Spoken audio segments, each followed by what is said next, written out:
Bonjour à tous et bienvenue dans cette nouvelle vidéo. Aujourd'hui, nous allons voir pourquoi certaines personnes s'empêchent de rencontrer le grand amour, la personne idéale au niveau du couple.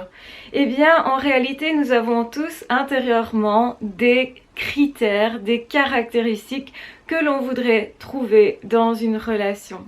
Ces caractéristiques-là, elles sont plutôt inconscientes, elles ont été accumulées au fur et à mesure de nos expériences. Il y a des choses que nous avons gardées et d'autres choses où on a considéré que c'était moins utile ou plus utile du tout. Donc c'est-à-dire qu'en fonction des âges, on ne recherche pas forcément la même chose, mais généralement, on va rechercher une relation qui est saine, qui est constructive.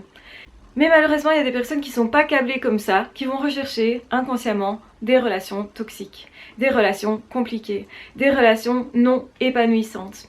Donc, vous allez par exemple constater que vous avez une amie qui continuellement va se diriger vers des personnes qui ne sont pas libres, des personnes qui sont déjà prises, qui sont déjà en couple ou qui sont déjà engagés ailleurs, donc ça veut dire dans d'autres choses qui ne peuvent pas être engagées au niveau du couple.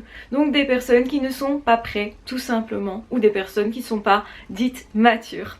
Donc ça veut dire que cette personne a au fond d'elle-même des caractéristiques qui va la pousser à reproduire toujours la même histoire et à rechercher le même type de personne. Et c'est vrai que généralement, plus on a de belles relations dans nos vies et plus on est susceptible d'ouvrir la porte en amour à des belles relations également. Donc nos expériences sont super importantes. Notre passé nous impacte plutôt profondément et souvent on ne s'en rend pas compte, donc c'est inconscient. C'est pour ça qu'on dit que c'est inconscient. Donc si vous voulez, effectivement, on peut conscientiser ça en se disant tiens, quelles sont mes caractéristiques ? Qu'est-ce que je recherche vraiment? Est-ce que je vais vivre plutôt ça ou plutôt ça? Et une bonne façon de changer tout ça, c'est de se projeter et de se voir en couple avec telle ou telle personne et de se poser la question, est-ce que ça me conviendrait? Comment j'imagine ça?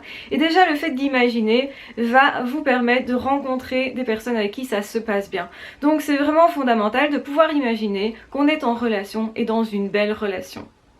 Il y a des personnes qui n'arrivent pas à faire ça. Il y a des personnes qui vont automatiquement reproduire la même chose et c'est le cas généralement des personnes qui ont été en couple avec des personnes violentes. Donc qui reproduisent continuellement des traumatismes, qui rejouent quelque chose de leur passé.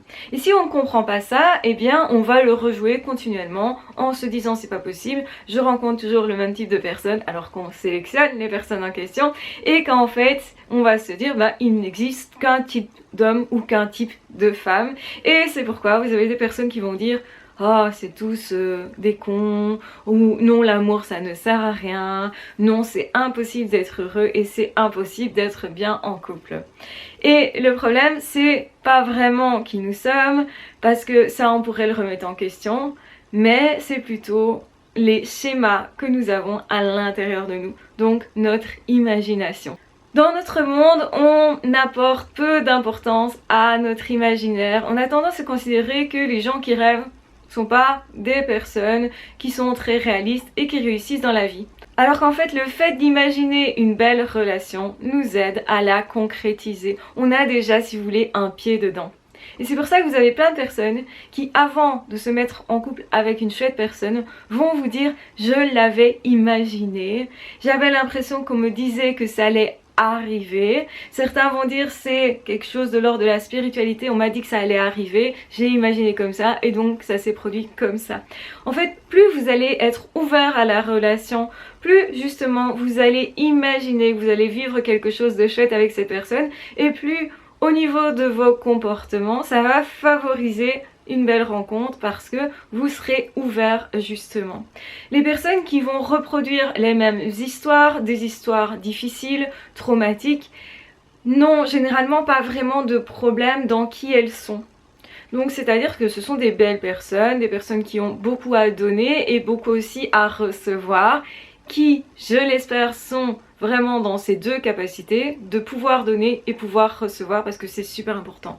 Mais en tout cas, le problème, c'est plutôt les critères. Donc les critères qu'elles ont mis en place. Donc une personne qui met comme critère qu'elle voudrait quelqu'un qui les guide beaucoup pourrait tomber systématiquement sur quelqu'un qui ne laisse pas de place à cette personne-là.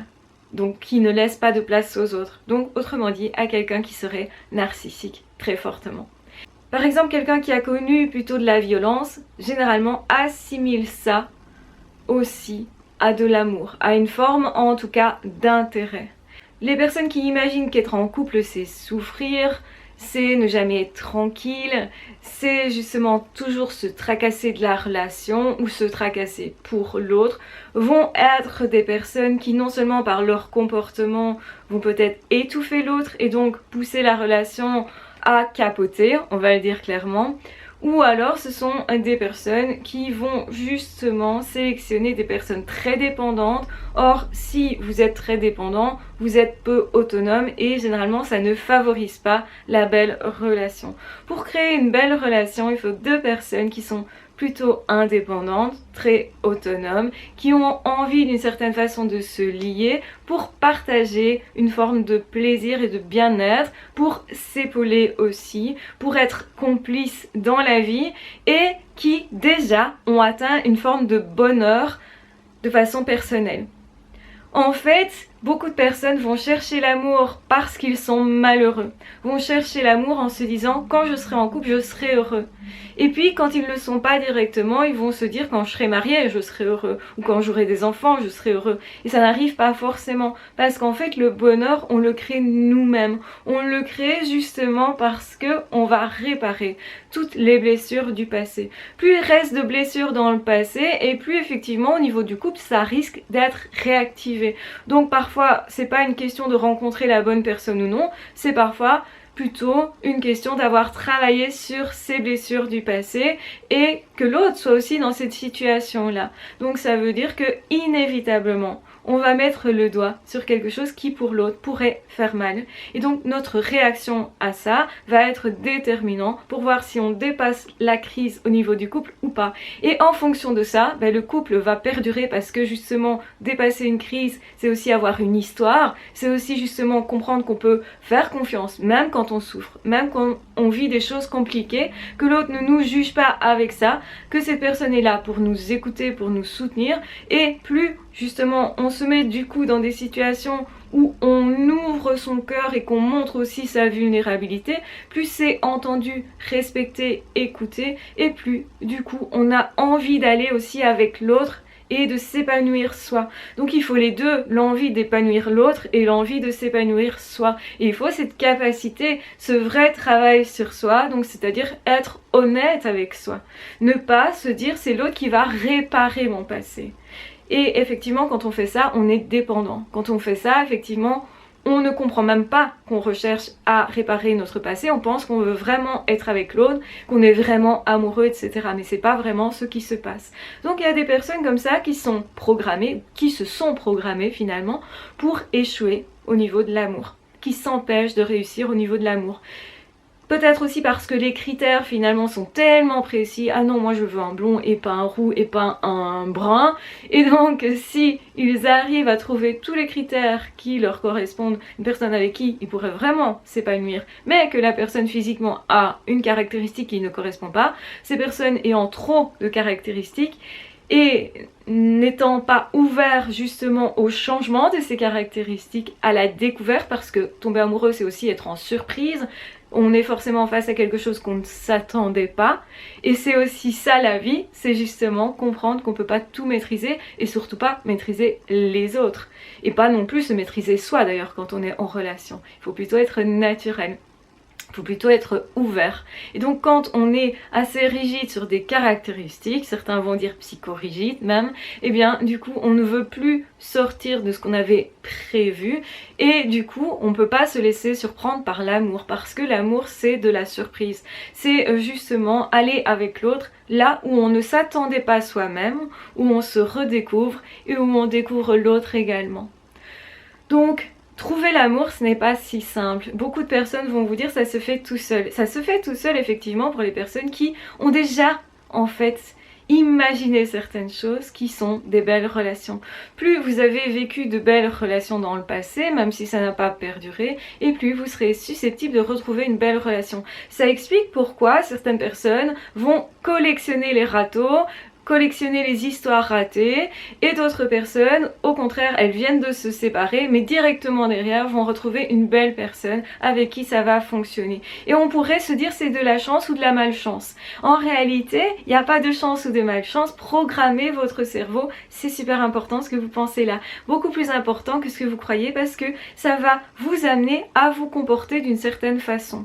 Si par exemple, je n'ai pas confiance en moi, que je rencontre quelqu'un, je vais tout le temps l'assaillir de messages, je vais tout le temps chercher à être rassurée sur le fait que l'autre apprécie ma valeur. Alors que au contraire, si je sais quelle valeur j'ai, je suis rassurée là-dessus. Si je suis rassurée aussi sur mes capacités d'amour, de donner et de recevoir, ben c'est beaucoup plus simple. Je vais aller vers l'autre parce que j'ai envie de voir cette personne, mais je vais pas assaillir la personne de messages. Je vais lui proposer des trucs parce que je sais que ce que je vais amener va remplir la relation, va l'augmenter. Et je vais aussi accueillir ce que l'autre me propose beaucoup plus facilement parce que justement je suis à l'écoute et je suis dans l'ouverture. Et c'est pour ça que si la personne ne remplit pas les critères que j'aurais voulu en fait trouver dans une relation, mais s'en rapproche cependant au niveau des valeurs, parce que ça reste quelque chose d'important, et bien je serai beaucoup plus ouverte dans l'accueil par rapport à cette personne. Donc ce qui est important, c'est aussi de savoir, tiens, qu'est-ce que je voudrais dans une relation, et de pouvoir oser espérer que oui, une relation simple, ça peut exister, que l'amour c'est pas forcément quelque chose de compliqué. Il y a des personnes qui ne rentrent dans des relations que quand c'est compliqué, que quand justement c'est quelque chose qui pourrait faire souffrir, quand justement il y a une forme de défi, mais un défi plutôt négatif, dans le sens où ces personnes devraient prouver constamment qu'elles peuvent être aimées. Parce que ces personnes ont eu l'habitude dans leur enfance de devoir prouver qu'elles avaient une valeur, par exemple. Et du coup, on va reproduire généralement ce qu'on a connu enfant. Mais vous n'êtes pas obligé de reproduire ça. Oui, l'amour, ça peut être simple. Et parfois, il y a des personnes qui vont se méfier, justement, quand c'est ultra simple, quand ça a l'air de fonctionner tout de suite, quand on se connecte tout de suite, quand il y a une bonne entente tout de suite. Alors qu'en fait, ça, c'est la base d'une vraie relation épanouissante et qui dure dans le temps. Parce qu'en fait, quand on a du respect pour l'autre, que justement on a le même type de projet, que justement on peut se confier dans ce qu'on a de plus difficile dans nos vies, de justement nos petites blessures, quand on peut les confier, quand on peut s'ouvrir et qu'on ne se sent pas du tout attaqué là-dedans, au contraire, eh bien il y a une forme de complicité, il y a quelque chose qui s'installe réellement. Et c'est l'inverse, quand on a besoin de cacher qui l'on est et qu'on fait semblant, on va peut-être séduire l'autre, mais pas pour qui l'on est profondément. Et donc tôt ou tard, ça va se sentir et se voir qu'on n'est pas aligné, qu'il y a quelque chose qu'on cache. Et l'autre va commencer à sentir qu'il y a un truc suspect et ça pourrait faire fuir ces personnes, partir ces personnes, simplement parce qu'on n'est pas capable d'ouverture. Ouverture à soi aussi, à ses faiblesses, et on a tous des faiblesses et c'est tout à fait normal. Et c'est justement le fait de confier ces faiblesses-là et qu'elles soient accueillies qui nous rend plus forts. Donc c'est paradoxal, c'est pas généralement ce qu'on essaye de faire au début, parce qu'au début on essaye peut-être de montrer le plus beau côté de nous, mais en réalité quand ça fonctionne directement, ne vous posez pas trop de questions, c'est peut-être simplement qu'enfin vous avez là une relation saine, quelque chose qui justement peut durer dans le temps. Oui, ça peut aussi ressembler à une forme d'amitié, à quelque chose de paisible. Et c'est une relation dans laquelle vous ne devrez pas forcément vous battre. Parce que quand on associe justement l'amour à la bataille, au défi, à la difficulté, un petit peu comme les films nous le mettent en scène. Alors si les films font ça, c'est pour qu'il y ait justement des rebondissements, pour tenir en haleine. Donc c'est au niveau du cinéma quelque chose de logique, mais dans la vraie vie, souvent le vrai amour est quelque chose de fluide, de paisible, Donc quelque chose à travers lequel on se découvre soi, on découvre l'autre, on se partage, avec parfois des défis et des difficultés, mais généralement ça arrive assez peu. Donc ne restez pas dans une relation où continuellement vous êtes en souffrance, parce qu'il y a beaucoup de personnes qui associent ça au vrai amour. Je souffre, donc ça veut dire que j'aime la personne. Et bien non, quand vous souffrez, ça veut juste dire que ça réactive des blessures du passé. Donc demandez-vous pourquoi vous avez besoin de réactiver ces blessures-là, peut-être vous cherchez à les réparer, mais est-ce vraiment le rôle de l'amour et le rôle de l'autre? C'est une question que je vous pose. Moi, je crois sincèrement que nous avons tous en charge notre passé et donc que nous avons ce devoir de travailler sur nous pour nous épanouir d'abord nous-mêmes, défaire ces blessures-là pour justement permettre aux relations saines d'être porteuses et pour que nous soyons dans l'ouverture, puisque moins nous sommes en souffrance par rapport à certaines choses, nous n'avons pas vraiment peur de plein de choses, du coup on va s'ouvrir plus vite et du coup aussi on va partager quelque chose dans le plaisir. Et je pense que pour créer une vraie belle relation, la base de cette belle relation, ça doit être la confiance et aussi des instants partagés qui justement sont des moments d'oxygène, des moments de partage réel où on découvre l'autre et justement c'est parce que c'est joyeux au début, que c'est un vrai plaisir de partage au début, que ça va façonner tout le reste de la relation. On va toujours se souvenir de nos débuts, donc les débuts d'une relation sont vraiment quelque chose de capital, quelque chose de super important. Et c'est bien pour ça qu'il ne faut pas que ça soit torturé dès le départ. Une relation qui commence dans la torture et qui réactive beaucoup de vos souffrances, attention parce que ça peut être aussi déterminant pour toute la suite de la relation. Ça pourrait vouloir dire que vous allez souffrir tout le long de la relation et que vous n'avez pas résolu certaines blessures du passé. Alors c'est l'occasion évidemment de se rendre compte de ces blessures du passé et d'enfin travailler dessus. Je pense vraiment que nous avons normalement tous la responsabilité de travailler sur nos blessures. Alors je sais qu'il y a beaucoup de personnes qui ne fonctionnent pas comme ça, qui préfèrent se voiler la face, ne pas regarder leurs blessures et dire qu'ils n'ont aucun problème. Sauf que l'amour, ça nous ramène aussi à nous profondément et donc d'office à ce que nous avons au fond de nous. Alors autant que ce soit de la joie pour être vraiment dans l'amour. Je pense que l'amour va de pair non pas avec la peur, non pas avec la souffrance, mais va de pair avec la joie, avec l'envie de découvrir l'autre et de partager.